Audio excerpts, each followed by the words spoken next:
इनके पास फर्जी student visa था, कनाडा एडमिशन फर्जी था, तो आपको हम डिपोर्ट करने के बारे में सोच रहे हैं। अनफॉर्चुनेटली इनकी डेड बॉडी मिलती है, ये लोग ठंड में चारों की डेथ हो जाती है। और ये बहुत ही दुखद घटना है। बेसिकली शाहरुख खान की जो मूवी है दुनकी, इसमें यही दिखाया जा रहा है। आई होप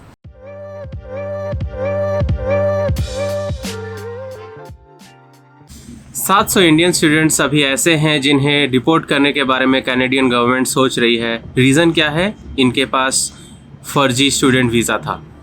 ये बात ऐसे सामने आई कि कुछ स्टूडेंट्स जिन्होंने एडमिशन लिया था कुछ कॉलेजेस में, और बाद में उन्हें पता चला कि उस कॉलेज में उनका एडमिशन तो हो गया है लेकिन वहाँ पे उनका नाम ही नहीं है, और उसी कॉलेज के बेसिस पे उन्हें स्टूडेंट वीज़ा भी मिला था। कुछ स्टूडेंट्स तो ऐसे हैं जो पास आउट होने के बाद उन्हें वर्क परमिट मिलता है डिपेंडिंग ऑन द कोर्स। तो ऐसे स्टूडेंट्स जिनके पास वर्क परमिट था वो यहाँ पे जॉब कर रहे हैं, बराबर उनकी तनख्वाह आ रही है, सैलरी आ रही है, इनकम टैक्स कट रहा है। कुछ स्टूडेंट्स तो ऐसे भी हैं जो एक्सटेंडेड वर्क परमिट लेके 3 साल 4 साल जॉब कर चुके हैं, सेटल्ड हैं, उनकी शादी हो चुकी है, वो लोग यहाँ पे घर खरीद चुके हैं। उसके बाद जब वो पीआर के लिए अपना नॉमिनेशन डालते हैं, जब वो पीआर के लिए अपना सारा डॉक्यूमेंटेशन डालते हैं, उन्हें ये कहा जाता है बॉर्डर सिक्योरिटी फोर्सेस से कि आपका एक्चुअली में कनाडा एडमिशन फर्जी था, तो आपको हम डिपोर्ट करने के बारे में सोच रहे हैं। अगर ऐसी न्यूज़ किसी फैमिली को मिलेगी जो यहाँ पे सेटल हो चुके हैं, काम कर रहे हैं, जिनके पास में घर है अपना और अच्छी खासी जॉब है, और अगर उन्हें ऐसी इन्फॉर्मेशन मिले कि जिस स्टूडेंट वीज़ा से वो लोग कनाडा में आए थे वो एक्चुअली में फ़र्जी था, तो उनके ऊपर कैसे बीतेगी। ये एस्टोनिशिंग चीज़ है कि आपको अगर ऐसे पता चले कि ये जो संख्या है ये 700 के ऊपर है, और इसके बारे में काफ़ी ज़्यादा प्रोटेस्ट भी चल रहा है स्टूडेंट्स के थ्रू। गवर्नमेंट कुछ यहाँ पर यूनियन है उनके थ्रू प्रोटेस्ट भी चल रहा है, और ये बताने की कोशिश की जा रही है कि इसमें स्टूडेंट्स की कोई गलती नहीं थी, और ये जो वीज़ा इशू किया गया था ये इशू किया गया था किसी एजेंसी के थ्रू, और ये एजेंसी ने इनसे काफ़ी पैसे लिए थे स्टूडेंट वीज़ा दिलाने के लिए, और अल्टीमेटली ये फ्रॉड था। पूरी बात मैं आपको बताता हूँ हुआ क्या है। सपोज़ आप एक स्टूडेंट है, आपने किसी XY कंसल्टेंट को पैसे दिए कि मुझे स्टूडेंट वीज़ा चाहिए, मुझे इस कॉलेज में एडमिशन चाहिए। वो कंसल्टेंट क्या करती है, उस कॉलेज के प्रोग्राम के हिसाब से ये कोर्सेस अवेलेबल है, और वो वहाँ पे अपना एप्लीकेशन डालते हैं। उस एप्लीकेशन के थ्रू अगर स्टूडेंट सेलेक्ट हो जाता है तो उसे स्टूडेंट वीज़ा मिलता है। ये सारे डॉक्यूमेंटेशन क्या क्या इसमें रिक्वायरमेंट्स हैं ये सब कंसल्टेंट्स को अच्छे से पता होते हैं, लेकिन वही कंसल्टेंट जो रजिस्टर्ड होते हैं और ऑफिशियल कंसल्टेंट होते हैं, इनमें से कुछ कंसल्टेंट ऐसे भी निकले जो फर्जी थे, जो फ्रॉड थे। वो क्या करते थे, वो ये कह देते थे कि हाँ आपको उस कॉलेज में एडमिशन मिल चुका है, लेकिन एक्चुअली में वो फेक रहता था, और ये लोग एक फेक एडमिशन सर्टिफिकेट बनाते थे, और उस बेसिस पे ये लोग वीज़ा लेते थे। अभी जो वीज़ा इशूइंग अथॉरिटी है वो भी इसकी जांच नहीं करते थे कि एक्चुअली में वहाँ पे उस बंदे का एडमिशन हुआ भी है कि नहीं। ये एम्बेसी में डाल देते थे वीज़ा के लिए, और इन्हें वीज़ा मिल भी जाता था, और ये एंट्री भी हो जाती थी, इनकी स्टैम्प भी लग जाता था वीज़ा के ऊपर, पासपोर्ट के ऊपर। और फिर ये कॉलेज में जाते थे, कॉलेज में इन्हें पता चलता है कि नहीं, इनमें तो इस कॉलेज में तो इनका नाम ही नहीं है। ये वापस कॉल करते हैं उस इमिग्रेंट कंसल्टेंट को, और इमिग्रेंट कंसल्टेंट कहता है ज़रूर कुछ प्रॉब्लम हो गई होगी, मैं आपको इस कॉलेज से एडमिशन नहीं, तो चलो मैं आपको दूसरे कॉलेज में एडमिशन दिला देता हूँ। और फिर इस स्टूडेंट को दूसरे कॉलेज में एडमिशन के लिए कहा जाता है। समहाउ अगर वो दूसरे कॉलेज में एडमिशन ले लेता है, वहाँ से पढ़ाई करता है, 2 साल की डिग्री लेता है, उसके बाद उसे पता चलता है कि वर्क परमिट पे वो काम कर रहा है, और उसे पता चलता है जब वो पीआर के लिए अप्लाई करता है और उसे पता चलता है कि भैया इसका तो एडमिशन ही फर्जी था। और ऐसे केस में बॉर्डर फोर्सेस तुरंत एक्टिव हो जाती है और डिपोर्टेशन तक की नोटिस भेज देती है और डिपोर्ट कर भी दिया जाता है। स्टूडेंट का कहना यह है कि हमारे साथ फ्रॉड हुआ है, वी आर द विक्टिम्स, और ये कंसिडरेशन होना चाहिए कैनेडियन गवर्नमेंट को, और हमें यहाँ रहने के लिए अलाउ करना चाहिए। बट ये पॉइंट मैं इसलिए डिस्कस करना चाहता हूँ क्योंकि there are many ways to basically get a PR in any country. तो किसी भी कंट्री में अंदर जाने के लिए आपको वीज़ा चाहिए होता है। वीज़ा बहुत तरह के होते हैं, स्टूडेंट वीज़ा होता है, टूरिस्ट वीज़ा होता है, वर्क परमिट वीज़ा होता है, क्लोज्ड वर्क परमिट वीज़ा होता है, ओपन वर्क परमिट वीज़ा होता है, और PR होता है। जैसे मैक्सिमम लोग PR के लिए ही कोशिश करते हैं। PR में सब कुछ फैसिलिटी मिलती है, मेडिकल मिलता है, फ्री मेडिकल मिलता है, सब कुछ मिलता है, एक्सेप्ट यू कांट वोट। और ऐसे केसेस में क्या होती हैं कि अगर आप ऐसा एक वीज़ा ले लेते हैं तो आप लीगली किसी भी कंट्री में एंटर कर सकते हैं, but there are many illegal routes. इन इलीगल रूट्स को क्या कहा जाता है? ये इलीगल रूट्स बेसिकली क्या हैं? सो एक इंसिडेंट आपको सुनाता हूँ, उसके बाद मैं बताता हूँ ये इलीगल रूट क्या है, आपको समझ में आ जाएगा। एक फैमिली थी, पटेल फैमिली, गुजरात से। ये पटेल फैमिली में 4 मेंबर्स थे, हस्बैंड, वाइफ और 2 बच्चे। उनमें से एक बच्चा 3 साल का, एक बच्चा आई थिंक 8 साल का या 9 साल का था। ये चारों लोगों ने यूएस में एंट्री करने के लिए उन्होंने कैनेडियन टूरिस्ट वीज़ा लिया। मनीतोबा करके एक जगह है, वहाँ पे ये लोग आए और वहाँ पर एक कंसल्टेंट के थ्रू इन्होंने टूरिस्ट वीज़ा तो प्रॉपर लिया, लेकिन इनके पास यूएस वीज़ा नहीं था और इनका टारगेट था कि इनको यूएस में एंट्री चाहिए थी। तो एजेंट ने कहा कि हम आपको यूएस में एंट्री दिला सकते हैं, आपको एक पर्टिकुलर प्लेस है, एक बॉर्डर है, कॉमन बॉर्डर है यूएस और कनाडा का, जो कि मनीतोबा बॉर्डर पे है, और वहाँ पे एक रिवर होता है, वो फ्रोज़न हो जाता है विंटर के टाइम पे। और इन्हें कहा गया कि आप इस फ्रोज़न रिवर से उस पार चले जाइए और आपको यूएस आ जाएगा। तो ये इलीगल मीन्स था जाने के लिए। इस तरह के रूट्स को कहा जाता है डोंकी रूट्स। डोंकी रूट्स का मतलब क्या है? डोंकी रूट्स एक ऐसा जरिया होता है जिसके थ्रू जो लोग एक्चुअल वीज़ा अरेंज नहीं कर पाते हैं और डेस्परेट रहते हैं उस पर्टिकुलर कंट्री में जाने के लिए, तो ये लोग डोंकी रूट्स का फॉलो करते हैं। ये डोंकी रूट्स में होता क्या है? कुछ कॉमन डोंकी रूट्स के बारे में मैं आपको बताता हूँ। फॉर एग्जांपल, एक कॉमन डोंकी रूट है अमेरिका जाने के लिए इंडिया से। ये है, यहाँ से जाते हैं कोई भी सदर्न अमेरिकन कंट्री का ये लोग वीज़ा ले लेते हैं, जैसे कि फॉर एग्जांपल इथोपिया। तो फॉर एग्जांपल ऐसी एक कंट्री है तो जहाँ पर बहुत सारे 160 कंट्री को फ्री वीज़ा है, मीन्स आपको बिना वीज़ा के भी आप पहुँच सकते हो और एंट्री पे आपको एक स्टैंप लग जाएगा। तो ये लोग ऐसी कंट्री जाते हैं, वहाँ से फिर ये पैनामा जाते हैं, पैनामा मैक्सिको बॉर्डर जाते हैं, मैक्सिको बॉर्डर से फिर ये यूएस क्रॉस करते हैं। तो ये एक रूट हो गया। दूसरा रूट जो मैंने अभी आपको जस्ट बताया कि ये लोग मनीतोबा आए और मनीतोबा से क्रॉस कंट्री रोड में ये लोग चल के पैदल ही क्रॉस करना चाहते थे और विंटर था। तो ये पटेल फैमिली जब ये क्रॉस कर रही थी तो इनके साथ एक बहुत ही दुखद घटना हुई।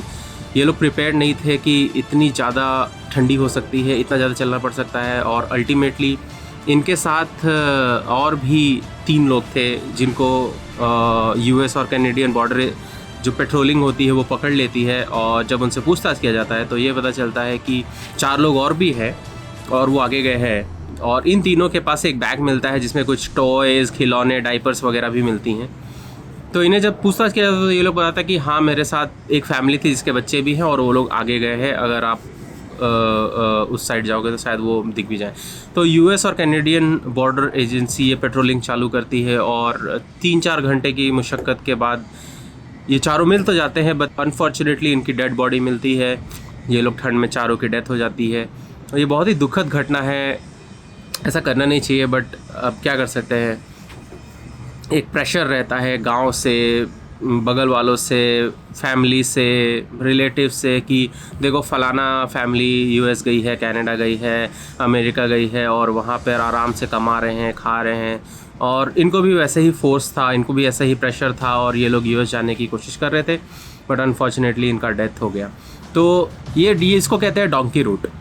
और एक अभी डोंकी रूट सर्बिया के थ्रू भी चालू हुआ है, और ऐसे बहुत सारे अनगिनत डोंकी रूट। डोंकी रूट का मतलब क्या होता है कि basically you shift from place to place very quickly, ताकि आपको कोई पकड़ ना सके। लेकिन ये जो पैनामा, मैक्सिको, यूएसए वाला डोंकी रूट है, उसमें क्या होता है कि एक बहुत बड़ा जंगल आता है पैनामा बॉर्डर में, और वो जंगल में इतने सारे जंगली जानवर हैं, सांप बिच्छू हैं, कि बहुत सारे लोगों का डेथ हो जाता है इन जानवरों के अटैक से।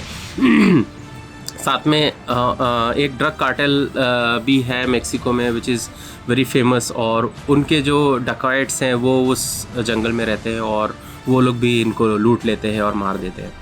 तो ये सारे डोंकी रूट के थ्रू बहुत सारे बॉर्डर क्रॉसिंग्स हुई हैं इन द पास्ट, और हो भी रही हैं, आज भी हो रही है। डोंकी रूट चल भी रहे हैं, पता नहीं इसको कौन फंड कर रहा है, कौन चला रहा है, इसके बारे में कुछ पता नहीं है, बट ये बेसिकली ये ट्रेड है।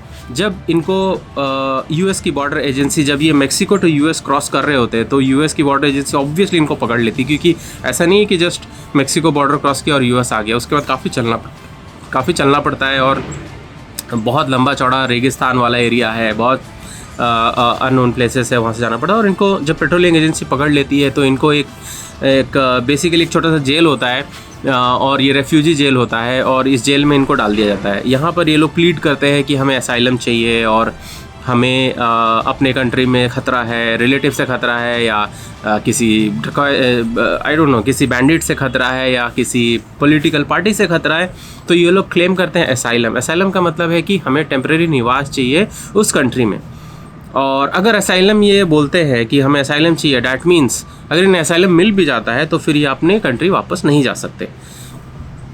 तो ऐसे असाइलम इन लोग प्लीड करते हैं और इनको ले जाया जाता है बेसिकली एक इमिग्रेशन लॉयर के पास, और फिर इमिग्रेशन लॉयर इनको ले जाता है इमिग्रेशन जज के पास। इमिग्रेशन जज ये सारी स्टोरी सुनता है। अगर लगता है कि हाँ ये स्टोरी जेन्युइन है और हमें इन्हें असाइलम देना चाहिए, तो फिर उन्हें यूएस में एंट्री मिल जाती है। ये होने का चांस सिर्फ 2% है, 98% में रिजेक्ट कर दिया जाता है। हो सकता है कि इन्हें वापस रिपोर्ट कर दिया जाए, हो सकता है इन्हें जेल में डाल दिया जाए, हो सकता है कि ये जो इमिग्रेशन जज तक पहुँचते पहुँचते ही डेथ हो जाए, क्योंकि ये बहुत टाइम टेकिंग वाला चीज़ है। सो आई डोंट नो ये क्यों किया जाता है, क्यों करते हैं, आई डोंट नो, लेकिन ये किया जा रहा है आज के डेट में। तो ये बहुत ही कॉम्प्लिकेटेड प्रोसेस भी है, इसमें बहुत पैसे लगते हैं, लोग अपना ज़मीन जायदाद सब बेच देते हैं और उसके बाद जाते हैं। ये मैं आपको इसलिए बता रहा हूँ क्योंकि अभी एक मूवी आ रही है शाहरुख खान की, उसका नाम है दुनकी। दुनकी का मतलब ये नहीं है कि ये दुनकी वाला वो जो एक गाना था, दुनकी दुनकी दुनकी लागे, नहीं, ये दुनकी वाला गाने वाला मूवी नहीं है। ये दुनकी एक्चुअली ट्रांसलेटेड मीनिंग है डोंकी का। और इस मूवी में आई थिंक यही दिखाया जा रहा है कि ये डोंकी रूट से कैसे लोग माइग्रेट करते हैं। जिन लोगों के भेजे में घुसा रहता है कि मेरे को फ़ॉरेन जाना ही है, फ़ॉरेन जाना ही, वो कहते हैं ना दूर का ढोल सुहाना होता है। तो ऐसे लोग जो लोग फ़ॉरेन जाने की बिल्कुल दिमाग में उनको डेस्परेशन आ जाती है और ये लोग ये इलीगल मीन्स ये डोंकी रूट अपनाते हैं। तो बेसिकली शाहरुख खान की ये जो मूवी है दुनकी, इसमें यही दिखाया जा रहा है। आई होप सो कि उसमें यही दिखाया जाएगा और ट्रुथ सामने आएंगे सबके। शाहरुख खान ऑलरेडी अभी पीक पे चल रहे हैं, ऑलरेडी उनकी लास्ट 2 मूवीज़ तो बहुत सुपर हिट हुई है, तो वो ये दिखाना चाहते तो है, बट आई डोंट नो असलियत सामने आएगी या नहीं आएगी। बट जो एक्चुअल में प्रैक्टिकली अभी चल रहा है, ये जो डोंकी रूट चल रहे हैं और डोंकी को दुनकी कर दिया गया है उस मूवी में, उसमें होपफुली ये सामने आए सब लोगों को पता चले कि ये जो इलीगल रूट से जाना कितना डिफ़िकल्ट होता है और कितना रिस्की होता है। इतना हाई चांस होता है कि आदमी की डेथ ही हो जाए, फैमिली की डेथ हो रही है यहाँ पे, तो इतना बड़ा रिस्क क्यों लेना। बट एनीवे, मुझे अपना पॉइंट शेयर करना था, मैंने आपके साथ शेयर किया। होपफुली आपको अच्छा लगा होगा, और अगर अच्छा लगा होगा तो आप बताइए आपका क्या कमेंट है। क्या ये रूट्स बंद होनी चाहिए, क्या इसको प्रॉपर इन्वेस्टिगेशन होनी चाहिए, और आपको क्या लगता है कि ये इन्वेस्टिगेशन हो नहीं रही है या गवर्नमेंट को पता नहीं है? क्या यूएस गवर्नमेंट को पता नहीं है कि लोग इलीगली ऐसे बॉर्डर क्रॉसिंग कर रहे हैं? सबको पता है। एक चीज़ और भी आपको बताता हूँ कि एक्चुअली यूएस चाहती है कि उनको इस टाइप के इलीगल इमिग्रेंट्स मिलें जो असाइलम लेने की कोशिश कर रहे हैं, क्योंकि इंडियन इलीगल इमिग्रेंट्स अगर उनको मिल जाते हैं उनके लिए सबसे अच्छा होता है ये, क्योंकि मोस्टली इंडियंस को इंग्लिश आती है, मोस्टली इंडियंस क्राइम्स में इन्वॉल्व नहीं होते हैं। पेटी क्राइम्स हियर एंड देयर होता है, एग्रीड, लेकिन ऐसे हैवी कार्टेल वाली क्राइम्स में इतने ज़्यादा इन्वॉल्व नहीं होते हैं। जो भी उनको मैक्सिकन इमिग्रेंट्स मिल रहे हैं, वो लोग कभी ना कभी किसी भी पॉइंट पे वो कार्टेल के साथ इन्वॉल्व होते ही हैं। वो आज यहाँ काम कर रहे हैं, बट वो कभी भी एक्टिव हो सकते हैं, वो कार्टेल के साथ रहते हैं और उनके लिए कभी ना कभी काम कर सकते हैं। तो ये चीज़ यूएस को फेस करना पड़ रहा है, और वो थोड़ा सा चाह रही है कि वो थोड़ा सा जो इमिग्रेंट्स है उसको कंट्रोल करें और उन्हें समहाउ ये जो चाहिए, इन्हें चीप लेबर तो चाहिए, but as a cheap Indian labour चाहिए। सो यूएस को पता है, फिर भी ये असाइलम तो इन्हें दिया जा रहा है, इंडियंस को दिया जा रहा है। और ये एक और है जो कि मोटिव देता है बैक टू इंडियंस। और ये भी बताता हूँ कि कहाँ कहाँ से इमिग्रेशन चल रहा है। ये जो डोंकी रूट चल रहा है, ये बेसिकली चल रहा है, it originates from major 4 states in India. पहला स्टेट है पंजाब, दूसरा है हरियाणा, तीसरा है गुजरात, चौथा है हिमाचल प्रदेश। ये 4 जगह से बहुत ज़्यादा इलीगल इमिग्रेंट्स जा रहे हैं इंडिया से USA, Canada through these donkey roots.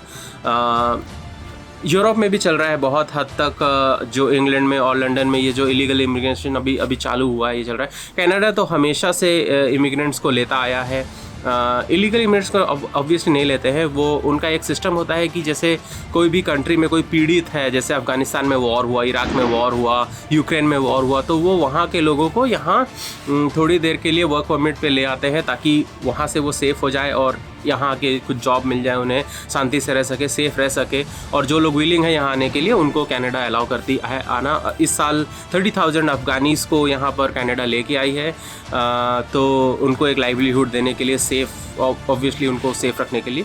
तो ये कनाडा करती है, ये यूएसए भी करता है, लंदन करता है, इंग्लैंड करता है, यूरोपियन कंट्रीज़ करती हैं।